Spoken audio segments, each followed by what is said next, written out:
श्री रवि लामिछाने, समय 30 मिनट। त्यसपछि माननीय सदस्य श्री राजेन्द्र प्रसाद लिङ्गदेन।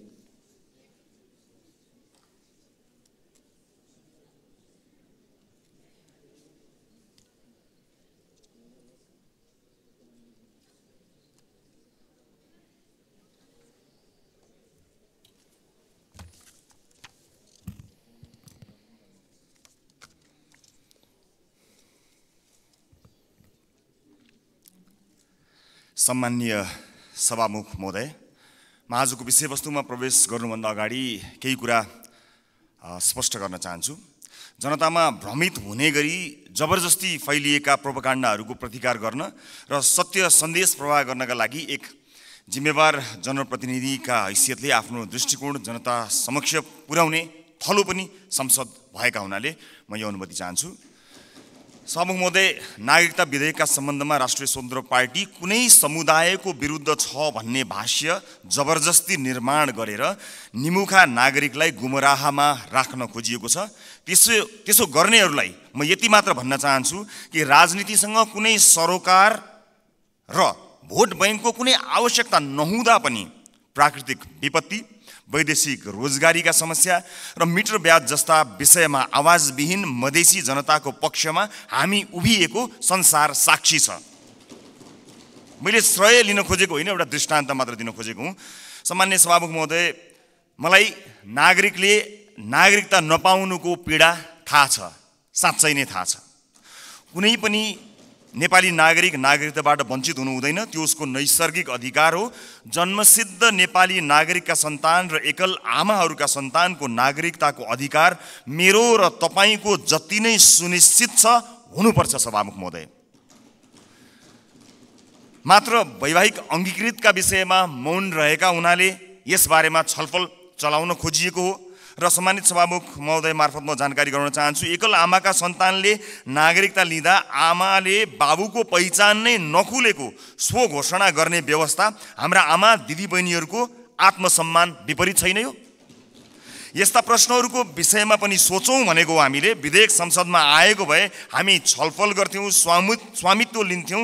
तर जसरी जुन बाटोबाट प्रमाणीकरण भयो, जम्मा विपत्ति यतिमा हो सभामुख महोदय। र यदि सदनमा आएर छलफल हुने भएको भए त्यहाँ भएको विभेदका विषयमा पनि हामी कुराकानी गर्थ्यौँ। महिला र पुरुषलाई जुन विभेद गरिएको छ वैवाहिक अङ्गीकृतका विषयमा, त्यसमा पनि हामी हाम्रो धारणा राख्थ्यौँ र दुधको दुध पानीको पानी थाहा हुन्थ्यो कि यो सदनमा आइसकेपछि को के कुराको पक्षमा छन् या विपक्षमा छन् भन्ने कुरा थाहा हुन्थ्यो। त्यसकारणले यो गलत बाटोबाट गएका हुनाले गलत मानिसको पुतला जलाइएको छ भन्ने कुरा म सम्मानित सदन मार्फत जानकारी गराउन चाहन्छु। र अर्को महत्त्वपूर्ण कुरा सम्मानित सभामुख मार्फत भन्न चाहन्छु कि हामीले पार्लियामेन्टको डिग्निटी राख्नलाई कहीँ कतै चुकिरहेका त छैनौँ, यसबारेमा पनि अलिकति ध्यान आकर्षण गराउन चाहन्छु सभामुख महोदय। जस्ता विषयहरूमा हामीले छलफल गऱ्यौँ, हामी नयाँ राजनीतिक दलका हिसाबमा, चाहे ती हाम्रा पक्षबाट आएका हुन् या अन्य राजनीतिक दलबाट आएका विषयहरू हुन्, हामी काहीँ न काहीँ लज्जित भएका छौँ। यो सदन भैँसी राँगाको विषयमा गफ गरेर यदि 5 वर्ष बिताउने हो भने हामीले गोबर बाहेक केही पनि प्राप्त गर्न सक्दैनौँ। हामी आत्मआलोचना गर्न चाहन्छौँ। हाम्रा दलबाट पनि भएका कमी कमजोरीलाई आत्मआलोचना गर्न चाहन्छौँ र नयाँ राजनीतिक दलका रूपमा हामी एउटा नयाँ अभ्यास लिएर आएका छौँ। हामीले आज बजेटमा कुराकानी गरिरहँदा, राष्ट्रका महत्त्वपूर्ण मुद्दामा कुराकानी गरिरहँदा आम सर्वसाधारणमा संसदबाट गएको सन्देश राम्रो सन्देश गएको छैन। म आफ्नो भागको ब्लेम, आफ्नो भागमा परेको जुन दुःख छ त्यो आफू जिम्मेवार हुन चाहन्छु र आफ्नो राजनीतिक दलका तर्फबाट गत केही दिनहरूमा भएका बहसहरू अलिकति अमर्यादित भएकोमा क्षमा याचना पनि गर्न चाहन्छु। सम्माननीय सभामुख महोदय, म अब विषयवस्तुमा प्रवेश गर्न चाहन्छु। आगामी आर्थिक वर्ष 80-81 का लागि सरकारले गत 1 महिनामा विनियोजन विधेयकका प्राथमिकता, त्यसपछि नीति तथा कार्यक्रम अनि अहिले बजेट बारेमा बजेट प्रस्तुत गरेको छ। यी कार्यक्रमहरू हेर्दा मनमा एउटा प्रश्न जन्मिएको छ सभामुख महोदय। सरकारले प्रस्तुत गरेको यो विनियोजन विधेयकका प्राथमिकता, नीति तथा कार्यक्रम र बजेट एउटै सरकारले ल्याएर आएको हो कि फरक सरकारको पालामा आएको भन्ने कुरामा म चाहिँ अलिकति दोधारमा परेको छु। किनभने यी कार्यक्रमहरूबीच तालमेल कहीँ कतै भेटिएको छैन। यसबारेमा छुट्टै बहस गरौँला। तर अहिले म बजेटमा केन्द्रित भई केही कुराहरू राख्न चाहन्छु। सम्माननीय सभामुख महोदय, एउटा उदाहरण मात्र यहाँ प्रस्तुत गर्न चाहन्छु। मान्नुहोस् कुनै एउटा परिवार छ, त्यो परिवारका 4 सदस्यले कमाउँछन्। एकजना सरकारी जागिरे छ भन्ठान्नुहोस्, एकजना कृषि कार्य गर्छ, एउटा खुद्रा पसल चलाउँछ, अर्को एउटा वैदेशिक रोजगारीमा जान्छ। त्यस परिवारको घरमूलीले आउने वर्ष हाम्रो प्रत्येक सदस्यको आम्दानी एउटा 5% भनौँ न 5%ले बढ्छ भनेर हिसाब देखायो भने कसरी पत्याउने? घरमूल्यले हिसाब देखाए जस्तो सबैको आम्दानीको वृद्धि दर एउटै कसरी हुन सक्छ सभामुख महोदय? जस्तै सरकारले दिने पारिश्रमिकको कुरा, त्यसको वृद्धि दर सरकारले निर्धारण गर्छ। व्यापारबाट हुने आम्दानीको त्यसको चाहिँ नि बजारको व्यवस्थापनले निर्धारण गर्छ। वैदेशिक रोजगारीमा हुने कुरा रोजगारदातामा भर पर्छ, श्रमको माग अनुसार भर पर्छ, ती देशको नीतिले निर्धारण गर्छ। कृषिबाट हुने आम्दानी, उत्पादनको अवस्था, बिक्री मूल्यहरूले निर्धारण गर्छन्। मैले दृष्टान्त दिएको घरमूलीको त्यो 5% को बेसुरा अनुमानको उदाहरण हाम्रो अर्थमन्त्रीज्यूको अनुमानसँग ठ्याक्कै मिल्छ कि भन्ने मलाई लागेको छ। यो बजेटमा माननीय अर्थमन्त्रीज्यूले चालु आर्थिक वर्षको जम्मा राजस्वको संशोधित अनुमानभन्दा आगामी आर्थिक वर्ष चाहिँ 24.37%ले राजस्वको वृद्धि हुने अनुमान गर्नुभएको छ। यो अङ्क याद गर्नुहोला माननीय सदस्यहरू, 24.37। यस बजेटमा माननीय अर्थमन्त्रीज्यूले राजस्वका 90 वटा शीर्षकहरूमध्ये 68 वटा शीर्षकहरूबाट प्राप्त हुने राजस्वको मूल्य दर 24.37% नै हुन्छ भन्ने अनुमान गर्नुभएको छ। साथै राजस्वका मुख्य आधारहरू जस्तै कर, गैर करको दुवैको वृद्धि दर पनि 24.37% अनुमान गर्नुभएको छ। त्यसैगरी करका स्रोतहरूमा आय, मुनाफा तथा पुँजीगत लाभमा लाग्ने कर, वस्तु तथा सेवामा आधारित कर र वैदेशिक व्यापारमा लाग्ने कर सबैको वृद्धि दर 24.37% हुन्छ भन्ने अनुमान गर्नुभएको छ। सम्माननीय सभामुख महोदय, होलसेलमा गरिएको यस्तो अनुमानबाट यो पुष्टि हुन्छ कि यो बजेटको लेखन एउटा झारा टार्ने काम र एउटा गैर जिम्मेवारी काम भएको अथवा हेलचेक्राइपूर्ण ढङ्गबाट गरिएको हो कि भन्ने आशंका गर्ने प्रशस्त ठाउँहरू रहेको छ। यद्यपि यो रेभेन्यू फोरकास्टरको रूपमा म आफूलाई प्रस्तुत गरिरहेको छैन र यो रेभेन्यू फोरकास्टिङको विज्ञ पनि म होइन, तर यसरी यो कुनै एउटा कम्प्युटरमा एउटा एक्सेल सिटमा चालु आर्थिक वर्षको अङ्क राखेर त्यसमा चाहिँ 24.37% जोडेर राजस्व वृद्धिको अनुमान, यो चाहिँ जो कोहीले पनि गर्न सक्ने म देख्दछु। फेरि पनि म जोड लगाउँछु कि म रेभेन्यू फोरकास्टिङको विज्ञ चाहिँ होइन। यस्तो हचुवाको भरमा अनुमानित बजेट प्रस्तुत गर्नलाई विद्वान अर्थमन्त्री अथवा विद्वान अर्थ मन्त्रालयका उच्च पदस्थ अधिकारीहरूको आवश्यकता पर्दैन भन्नका लागि चाहिँ रेभेन्यू फोरकास्टर हुनु पर्दैन भन्ने मलाई लाग्दछ। सभामुख महोदय, मैले नेपालको विगत केही वर्षको राजस्व, कर र गैर करका वृद्धि दर पनि हेरेको छु, जसमा कुनै पनि वर्ष हाम्रो राजस्वको वृद्धि दर, करको वृद्धि दर र गैर करको वृद्धि दर समान छँदै छैन। सभामुख महोदय, बजेट निर्माण प्रक्रियामा राजस्वको अनुमान नै यस्तो प्रमुख आधार स्तम्भ हो जसको आधारमा विभिन्न क्षेत्रमा गरिने खर्च तय गरिन्छ।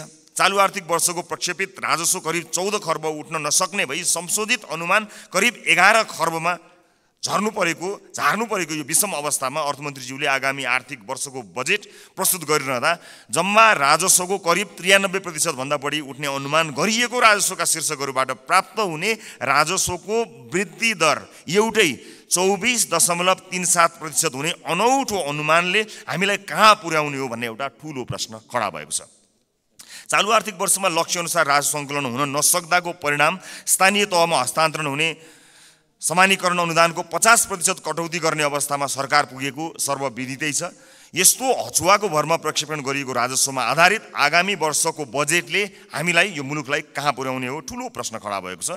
राष्ट्रको ढुकुटीमा सङ्कलन हुने अनुमान हचुवाको भरमा भएको बजेटमा आधारित खर्चका कार्यक्रमहरू कसरी विश्वासिला हुन सक्छन्? सभामुख महोदय, मेरा पार्टीका मान्य सदस्यहरूले बजेटका कार्यक्रमको बारेमा पनि आफ्नो मन्तव्य राखिरहँदा हाम्रो पार्टीको धारणा पनि राख्नुभएकै छ र म पुनः दोहोऱ्याउँदै यो गरिमामय सदनको समय बर्बाद गर्नतिर लाग्दिनँ। तसर्थ सम्माननीय सभामुख महोदय मार्फत हाम्रा विद्वान अर्थमन्त्रीज्यूलाई विश्वमा इमान्दार, मेहनती र कर्तव्यनिष्ठ भनी पहिचान बनाएका सम्पूर्ण नेपाली आमा बुवा दाजुभाइ तथा दिदीबहिनीहरूको जनप्रतिनिधिको हैसियतले केही प्रश्नहरू राख्न चाहन्छु। 1, कर र गैर करलाई प्रभाव पार्ने विषयवस्तु र क्षेत्र फरक हुन्छन् भने एउटै दरमा वृद्धि कसरी सम्भव हुन्छ? 2, कुल राजस्व र कर वृद्धिको दर एउटै कसरी हुन्छ? 3, कुल राजस्व र गैर करको वृद्धि एउटै कसरी हुन्छ? 4 अझै उदेक लाग्दो चाहिँ कर र गैर कर जसको आधार र प्रकृति बिल्कुल भिन्न हुन्छ, यिनीहरूको वृद्धि दर कसरी एउटै हुन्छ? मेरो प्रश्न। 5 करका विभिन्न स्रोतहरूको वृद्धि दर फेरि एउटै कसरी हुन्छ? 6 राजस्वका 90 शीर्षकहरूमध्ये 68 वटा शीर्षकहरूबाट प्राप्त हुने राजस्वको वृद्धि दर एउटै कसरी हुन्छ? यी प्रश्नहरूले यस्तो हचुवाको भरमा प्रक्षेपित राजस्वको आधारमा खर्च गर्न बजेटमा प्रस्ताव गरिएका विभिन्न कार्यक्रमहरूको बारेमा छलफल र टीका टिप्पणी गर्नुको कुनै औचित्य छ कि छैन भन्ने कुरा खडा गरेको छ सभामुख महोदय। झोलामा कति पैसा आउँछ भन्ने हचुवाका भरमा गरिएको अनुमानबाट गरिने खर्चका बारेमा छलफल गरेर गरिब जनताबाट सङ्कलन गरिएको राजस्व दुरुपयोग गर्नु कति उपयुक्त हुन्छ, यो पनि एउटा प्रश्न भएको छ। सम्मानित सभामुख महोदय, अर्थमन्त्रीज्यूले भर्खरै उठाएका प्रश्नहरूका सम्बन्धमा नेपाली जनतालाई स्पष्ट पार्नुहुनेछ भन्ने मैले आशा लिएको छु। यदि यसको स्पष्ट र विश्वास लाग्दो आधार नेपाली जनता सामु आएन भने सत्ता पक्षका माननीय सांसदहरूले यो बजेटलाई कुन नैतिकताले पास गर्नुहुन्छ होला, मैले गम्भीर प्रश्न खडा गरेको छु। सम्मानित सभामुख महोदय, राष्ट्रिय स्वतन्त्र पार्टी यो सदनमा उपस्थित भइसकेको छ। विगतमा जे भए पनि अब त्यसरी नचलोस्। माननीय अर्थमन्त्रीज्यूले मैले उठाएका प्रश्नहरूको विश्वासिलो आधारसहितको भरपर्दो जवाब दिनु सक्नु भएन भने मलाई आशा छ उहाँ राजस्व अनुमानमा संशोधित प्रस्ताव लिएर आउनुहुनेछ। हामी सृजनात्मक र रचनात्मक प्रतिपक्षको भूमिका निर्वाह गर्दै उहाँको संशोधित बजेटलाई पारित गराउन फेरि अग्रणी भूमिका निर्वाह गर्नेछौँ। सभामुख महोदय, सचेत नेपाली जनताहरूले हेरिरहेका छन्। बहुमतको आधारमा यस्तो हचुवाको भरमा अनुमान गरिएको राजस्वमा आधारित बजेटलाई पास गरेर अघि जाने हो भने यसको जिम्मेवारी पास गर्नुहुने सम्पूर्ण माननीयज्यूहरूले लिनुपर्नेछ। गल्ती हुन सक्छन्, त्यसलाई सच्याएर अघि बढ्नु इमान्दारिता र महानता हो। भएको गल्तीलाई सच्याउन सत्तापक्ष र प्रतिपक्ष नभई हामी कुनै अर्को पक्ष भइराख्नुपर्ने छैन, एकै ठाउँमा उभिन सकिन्छ। यो राष्ट्रले जित्ने कुरा भएको हुनाले परम्पराको नाममा बहुमतले पेलेर जाने मनस्थिति बनाइयो भने त्यसको परिणाम अवश्य पनि यो देशले भोग्नुपर्ने छ, सत्ता पक्ष या विपक्षले भोग्नुपर्ने छैन। त्यसैले मान्य सदस्यहरूले तथ्यमा आधारित भएर आफ्ना विवेक प्रयोग गर्नुहुनेछ भन्ने कुरामा मैले आशा राखेको छु र एउटा आशंका उब्जिएको छ। म सभामुख मार्फत माननीय अर्थमन्त्रीज्यूलाई सोध्न चाहन्छु, स्पष्ट पारिदिनु होला कि यसपटकको विकास बजेट डडेलधुरामा कति पार्नु भएको छ, नुवाकोटमा कति पार्नु भएको छ, गोर्खामा कति पार्नु भएको छ? एउटा गम्भीर प्रश्न खडा भएको छ। सुनिए अनुसार र केही डाटाहरू सार्वजनिक भए भन्दा अगाडै यसको तथ्य जाँच गर्नु अगाडिको आशंकाको प्रश्न हो मेरो। लगभग 40 देखि 50% विकास बजेट डडेलधुरा, नुवाकोट र गोर्खाका लागि छुट्याइएको जानकारी आएको छ। हामी अरूबाट सुन्न चाहँदैनौँ। सञ्चार माध्यमका हेडलाइनको तथ्य जाँच हामी गर्दै गरौँला, तर म माननीय अर्थमन्त्रीज्यूबाट यसको जवाफ चाहन्छु। बताइदिनु होला डडेलधुरा, नुवाकोट र गोर्खामा कति बजेट छुट्याइएको छ, अनि मधेसलाई बजेटमा गरिएको विभेदका बारेमा कतिको जानकार हुनुहुन्छ, एकपटक बताइदिनु होला। सम्मानित सदनमा स्क्रिनहरूमा हामी बोलेको आवाज राखिएको छ। हामीले बजेटमा कुराकानी गरिरहँदा यो देशको भविष्य निर्माण गर्छौँ भनेर हामीले ब्यालेटको बाटो हुँदै यही सदन छिरेर परिवर्तन गरेरै छाड्छौँ भनेर प्रतिबद्धता गरेर आइरहँदा सदनमा भइरहने बहसहरूले यतिखेर सरकारी अस्पतालहरूमा भएको अवस्था हामीले सम्बोधन गर्न सकेका छौँ। म त भन्छु सम्मानित सभामुख महोदय, यो सदनमा 5 वर्षसम्म आजबाटै देशका 7वटा प्रदेशका सरकारी अस्पतालको लाइभ सीसीटीभी फुटेज एकातिरको भित्तामा राखौँ।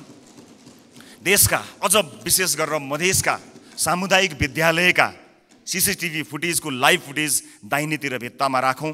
अनि बिचमा एउटा स्क्रिनको व्यवस्था गरौँ सभामुख महोदय, जहाँ करिब प्रत्येक दिन 5-6 हजारका दरले यो देशमा भविष्य छैन भनेर यो देशबाट निस्किएर गएका त्रिभुवन अन्तर्राष्ट्रिय विमानस्थलमा लाइनबद्ध भएका नेपाली नागरिकको तस्बिर, त्यसको लाइभ फुटेज राखौँ र 5 वर्षपछि हामी हेरौँ बिफोर र आफ्टर भनेर। हामी संसद छिर्नु अगाडि ती विद्यालय कस्ता थिए, हामीले 5 वर्ष यो सदनमा बहस गरेर ती विद्यालयलाई कस्ता बनायौँ, ती अस्पतालहरू विशेष गरेर बालबालिकाको हुने ती नजिकैको कान्ति बाल अस्पताल गए पनि हुन्छ, संसदपछि सबैजना जाउँ।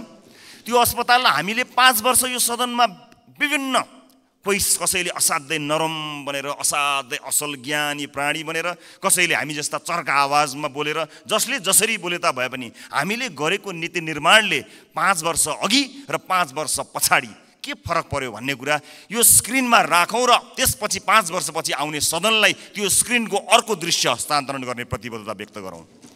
यदि यसरी गर्न सक्दैनौँ भने र यसरी रागा भैँसीका भरमा बहसहरू चलाएर अगाडि बढ्ने हो भने नेपाली जनतामा निराशा छाउँछ। सभामुख महोदय, म गम्भीर ध्यान आकर्षण गर्न चाहन्छु। यो सँगसँगै म अर्को एउटा ध्यान आकर्षण पनि गराउन चाहन्छु। हामीले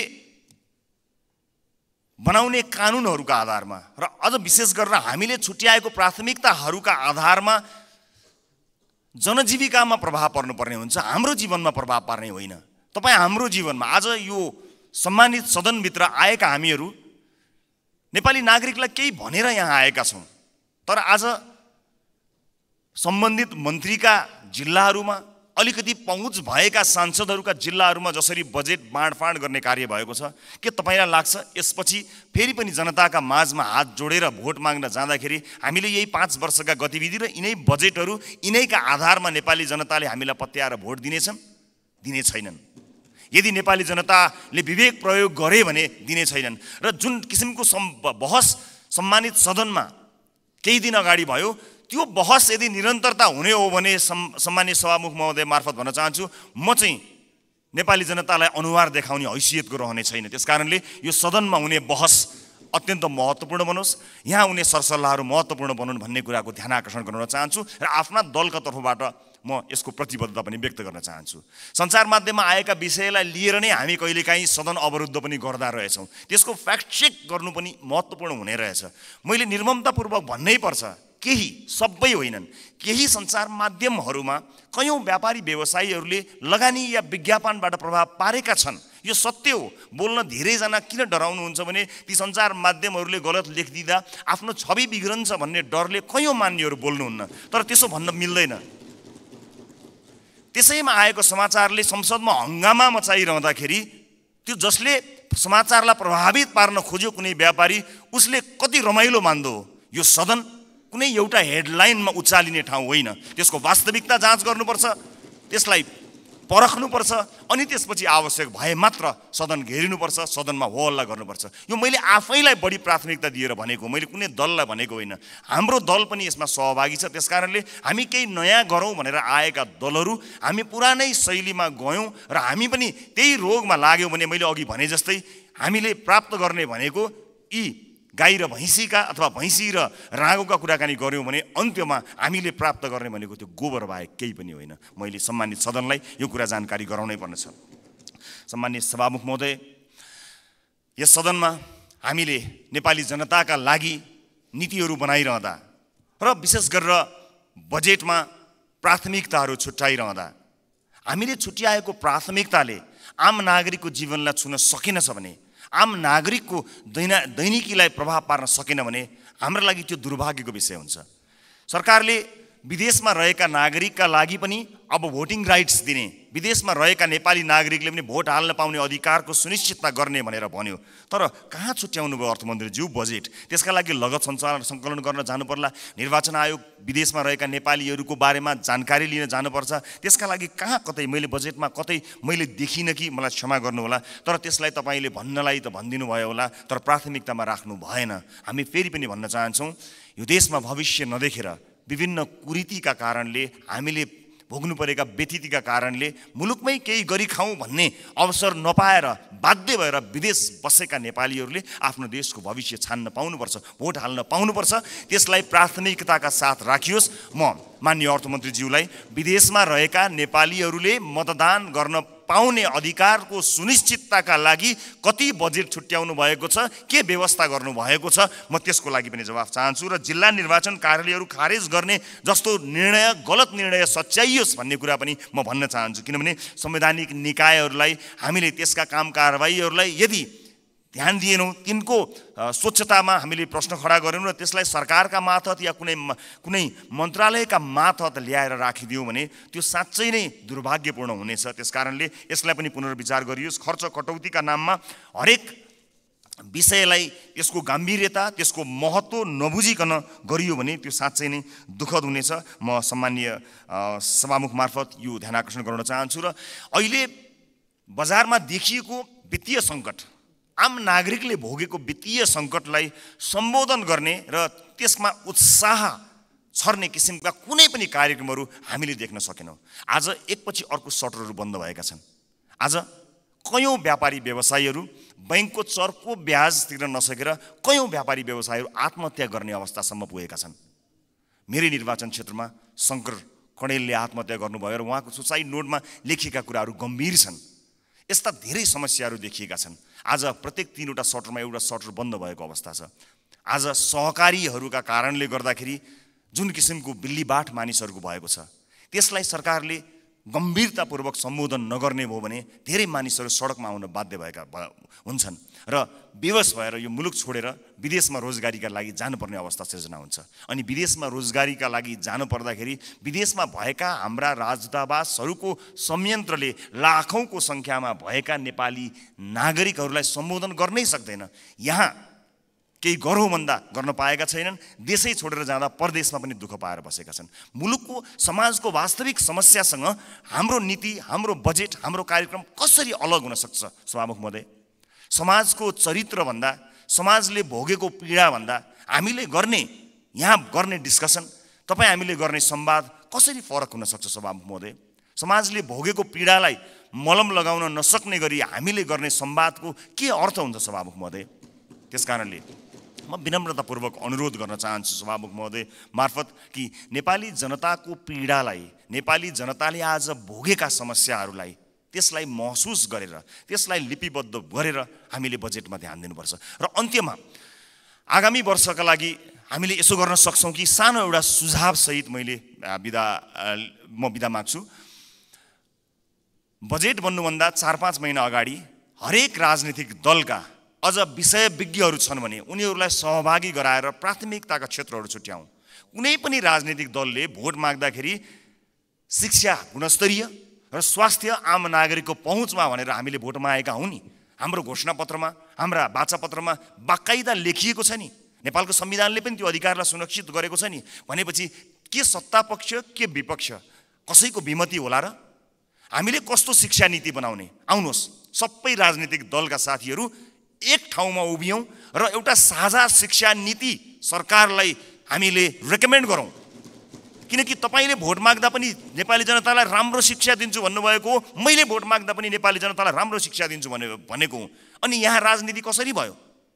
तपाईँको जिल्लाका बाटोहरूमा भोट हालेपछि अब तपाईँ यहाँ कुनै नेताको जिल्ला अथवा गाउँठाउँमा बाटो पुर्याएर भोट माग्ने दिनको त अब अन्त्य गर्नुपर्छ हजुर। सिङ्गो देशलाई हेर्नुपर्छ। अब त त्यसरी चल्दैन बाँडेर।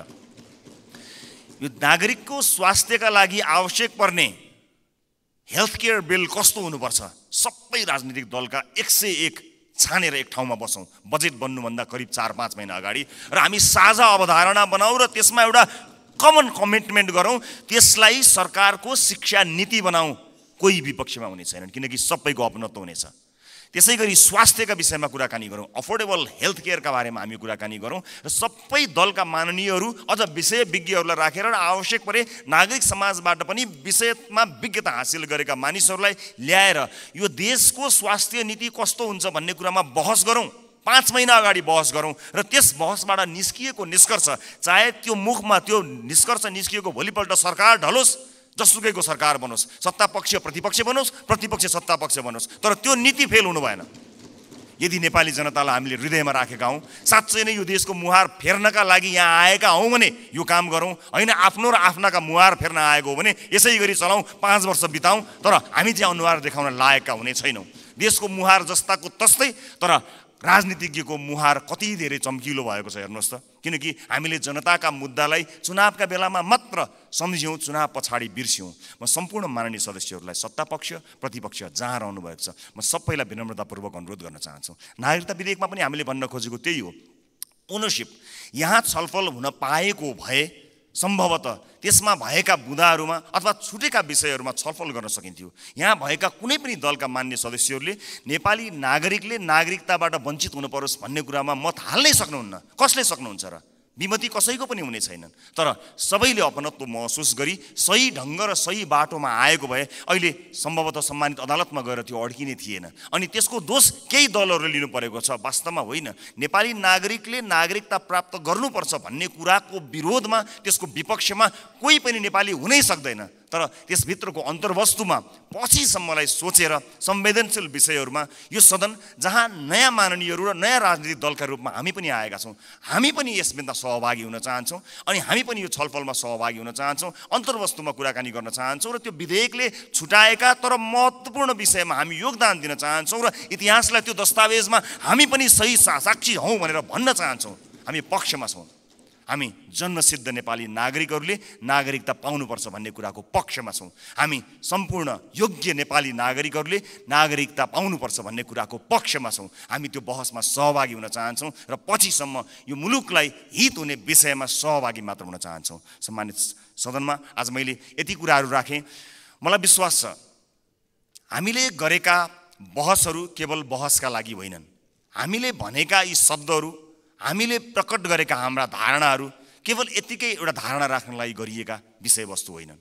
विशेष गरेर यसपटकको संसदका सबै जस्तो सेसनहरूमा, सबै जस्तो विषयहरूमा आम नागरिकको चासो तुलनात्मक रूपमा अघिल्ला वर्षहरूको भन्दा बढी भएको एउटा डाटाले बताएको छ। अर्थात् नेपाली नागरिकहरू तुलनात्मक रूपमा नेपालको संसदमा भइरहेको बहसलाई अचेल, अत्यन्त गम्भीरताका साथ हेरिरहेका रहेछन्। एउटा अध्ययनले त्यो बताएको छ। यस्तो चासोको विषय बनेको यो सदन हाँसोको विषय नबनोस्, महत्त्वपूर्ण निर्णयहरू आउन सकुन् र एक अर्कामा सहकार्य गर्दै संसदीय मर्यादालाई कायम राख्दै बहसहरू कायम गरेर मुलुकका लागि केही चिज दिन सकियोस्। र यो 5 वर्षमा जसरी भनिन्छ नि, हामी हाम्रो जीवनको 5 वर्षलाई पल्टाएर हेऱ्यौँ भने 5 वर्ष अगाडि हामी कहाँ थियौँ र 5 वर्ष पछाडि हामी कहाँ छौँ भन्ने कुरा हामी सजिलै हेर्न सक्छौँ। व्यक्तिको जीवनमा 5 वर्षको धेरै ठुलो महत्त्व हुन्छ। देशको जीवनमा पनि त्यो 5 वर्षको अझ धेरै महत्त्व हुन्छ।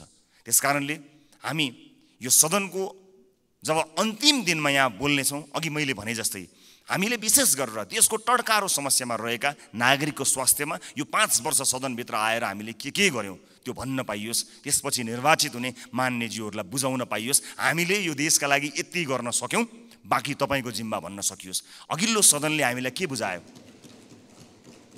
आज अघिल्लो सदनले बुझाएका कयौँ भ्रष्टाचारका काण्डहरू काँधमा बोकेर हामी हिँड्नु परेको छ। त्यसको निराकरण गर्नुपर्दाखेरि यहाँ एउटा दलको नाम आयो भने अर्को दलले विभिन्न बाहनामा बार्गेनिङ गरेर त्यसलाई विषयान्तर गर्न खोज्ने हो कि भन्ने आशंका पैदा भएको छ। एउटा विषय उठ्छ, त्यसपछि त्यो विषय सेलाउँछ, अर्को विषय उठ्छ। कता कता आशंका पैदा भएको छ। मैले भनेको थिएँ कि कहीँ पुराना राजनीतिक दलहरू एक अर्काको पोल खुल्ला भनेर आत्तिएका त छैनन्, विषयान्तर गर्न लागिरहेका त छैनन्। हामीलाई डर भएको छ।